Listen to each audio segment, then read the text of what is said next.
每年到了这个时候，照惯例我都会给大家做一期明星时尚大片盘点的。但今年年底，我明显感觉到了那些亮瞎双眼的明星大片和当下我们的真实状态有点脱节。所以今年我想聚焦在一位明星身上，通过盘点这位明星的一系列时尚大片，来和你们聊一聊一个和今年的大环境以及每个人的当下更相关的一种状态——松弛感。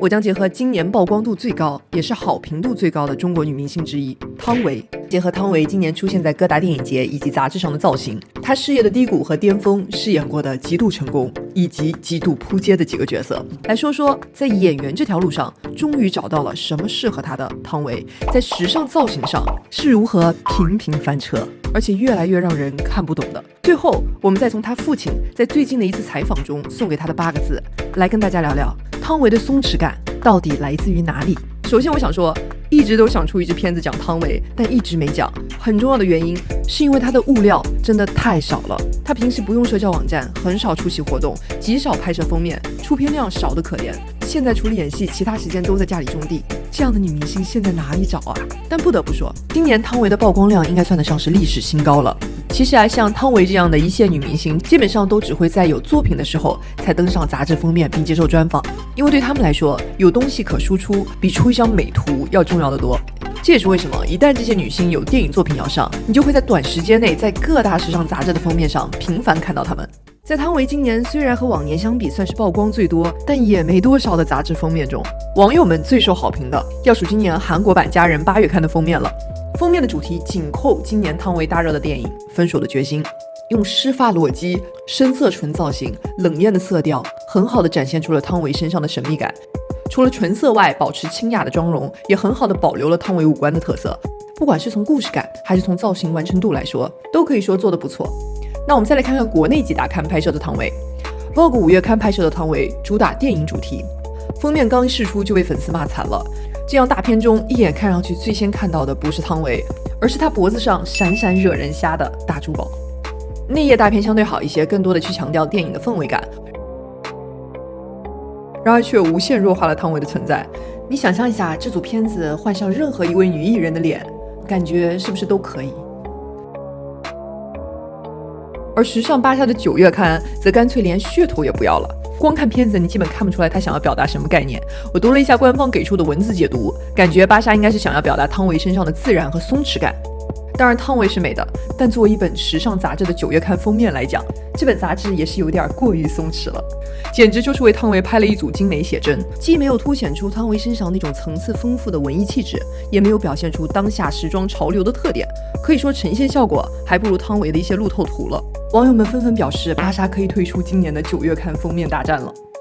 这里多说一句，现在时尚杂志面临的困境啊，当小红书 ins 这样的美图社交网站上的图片已经越来越卷时，如果一组时尚大片需要花明星一整天的时间，几十人的拍摄团队，6位数的花费来拍摄，那你总得拍出点不一样了吧？而这个不一样才是最费脑筋的。这也是为什么现在一些时尚杂志的拍片布景越来越卷，有的甚至已经堪比电影场布了，但出不出片儿就不好说了。如果说今年这3本刊还不够有代表性，那我们再把汤唯拍过的古早时尚大片拿出来对比一下，你们觉得什么是最适合汤唯的风格呢？其实这么多年来，我觉得汤唯的时尚大片拍得好的并不多，因为时尚大片需要的是人对于衣服的驾驭能力，但并不是所有的明星都适合隆重打扮登场的，有的明星是经不起刻意造型的。我觉得汤唯就是其中之一。你们有没有发现，她翻车的大多数造型都是极其时尚的造型，而她翻车的大多数场合都是一些需要隆重打扮的场合。比如今年事业巅峰的汤唯被奢侈品牌罗维维签约成为代言人，结果发出的这张官宣图让网友们吐槽连连。虽然是汤唯，但是罗维维这张官宣图真的是拍得既僵硬又诡异，小图完全看不出这是汤唯，放大了看这个造型对她也不太友好。李安口中像国文女老师的汤唯，实在很难驾驭这种过于先锋前卫的造型，以及这种过于想要卖包的带货大片。其实过于时尚的隆重装扮，早在汤唯早年的红毯上就已经验证了不适合她。比如那会儿流行的 A 字短裙，在她身上就非常违和。众所周知，国文女老师的气质是穿不了韩版可爱风的，而太过复杂的元素在她身上也不合适。这张写着文艺的脸和彩色斑点印花西装以及蕾丝紧身裙，显然也是浪费了她的气质。相比较而言，一些相对宽松、简洁大气、局部细节修饰的礼服相对来说会更适合她一些。当然，汤唯最出彩、最出圈的造型都不是这些，她最惊艳的美图全都来自那些女明星走下神坛的日常时刻。可以说，早在氛围感和松弛感这些词儿大火之前，汤唯就已经用她那些五官都看不清的高虚图证明了，你可以看不清我的五官，但你绝对感受得到我的氛围。为了证明汤唯适合的风格，我把家人之前拍摄过的一组汤唯的片子翻了出来，一张是蓬松柔软的白色造型搭配松弛的姿势，而另一张是性感力挺的全黑套装搭配僵硬紧绷的站姿，哪一张更像她，是不是一目了然？我觉得汤唯的造型对于很多五官并不突出的气质型女生是非常有参考价值的。太过时尚的款式有时候反而会埋没你的气质，反而是一些简单大气、设计感不体现在装饰上，而是体现在廓形中的款式会更适合你。当然了，大众对于明星的形象、时尚度的要求显然会更高一些，而汤唯在一些需要隆重打扮的场合上，显然还没有找到最适合自己的风格。但喜欢汤唯的人，喜欢的也正是她这种对于时尚以及聚光灯的不在意。今天很多人羡慕汤唯身上这种从容自在的松弛感，然而一直在关注她的粉丝都知道，她今天的状态也是经历了很长的一个寻找过程才获得的结果。今天我们所推崇的松弛感，其实并非是一种可以靠外在模仿而获得的风格，而是在经过时间和历练之后，自然会获得的礼物。汤唯今天显然已经在事业上取得了松弛感，因为她知道了什么适合自己。比如今年的这部获奖影片《分手的决心》中，那个融受害者和迫害者气质于一体的犯罪嫌疑人瑞来，或者是晚秋里含蓄隐忍的犯人安娜，地球最后的夜晚里绿衣红唇危险又迷人的万绮雯，又或者是色戒中被李安称为拥有国文老师古典美气质的王佳芝。但凡汤唯演成功的角色，都是那种外表极度隐忍、寡言少语，然而眼神中满腹心事的女性。而除了这一类角色以外，其他角色她演起来都差点意思。无论是像《黄金时代》中的女作家萧红，还是《北京遇上西雅图》中的拜金女文佳佳，又或者是《大明风华》中拥有一股狠劲儿的孙皇后，汤唯演起这些角色，要不就是依旧带着她身上的汤氏文艺劲儿，要不就是因为太过用力而出戏，要不就是因为表情太过细微而显得木讷。所以观众和汤唯自己早已达成了共识，那就是她只适合演像她的角色。我真的觉得我没有什么演技，首先，然后我感受到的我就能演到，我感受不到的我就真的演不到，我是这样的演员。而人呐，一旦接纳了自己，就会发现一个神奇的现象，一切都变容易了，精神内耗少了，不适合自己的不搞了，没戏演也不苦恼了，就安静的等着适合自己的角色出现。作为演员，其实一辈子等的就是一个好剧本，一个好角色。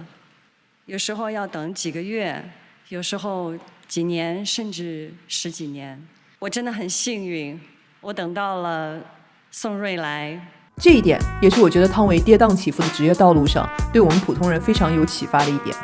发现并且接纳自己的特质，然后耐心的去等待适合自己的机会出现。最后，我想来探究一下汤唯身上那种松弛感的底层到底是什么。在最近，汤唯爸爸知名作家汤玉明接受媒体采访时，给最近横扫哥达电影节的女儿送出了8个字：抱朴守真，虚极进度。这8个字源自中国的经典《道德经》，意思是行为单纯，内心淳朴，虚静寡欲，清静无为。从中我们似乎能窥见汤唯的人格形成背后的一些因素。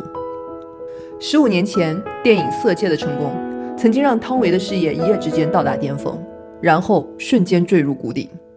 然而逆境之中的她却拥有一种宠辱不惊的清醒。相对沉寂的这段时间，你会觉得很委屈，或者是自己不知道该怎么办吗？我就问我自己今儿想干嘛，就像我大学的时候，我记得大3那会儿，我突然觉得，哎，我在大学里干嘛呢？我不知道我在这儿做什么，我就问自己一句话，哎，汤唯今儿个想干嘛？然后我说，我就脑袋蹦了，我想学开车，然后我就去报名去了。就是我就是用这种方式来过我的那个就是我自己的时间的。被封杀的那段时间，他去英国留学，学习英文、戏剧，弥补自己的短板，精进专业。曾经我们都见识过他磕磕绊绊的英文采访。然而在10年前的韩国青龙电影奖上，他却因为一场流利的英文演讲出圈。This is the first time I've been invited to Blue Dragon Film Award. 2020年因为疫情，汤唯与丈夫和女儿搬到了韩国乡下，开始了他们的农耕生活。从她极少的生活照里，也能看出她是真的热爱这种简单朴素的生活。最后我想说，今年看到汤唯频频获奖，真的超级为她开心。我觉得汤唯给了我们非常多的灵感，她的经历再次证明了凡事皆有定期，万物均有其时，生活有她自己内在的节奏。一个人不追求捷径，笨拙的一步步去认识自己，也许终究会在人生的某个时候拥有必将获得的松弛感。好啦，喜欢这期内容的话，别忘了一键3连，最后别忘了关注我，这里是天才女友，眼界改变人生，我们下期见。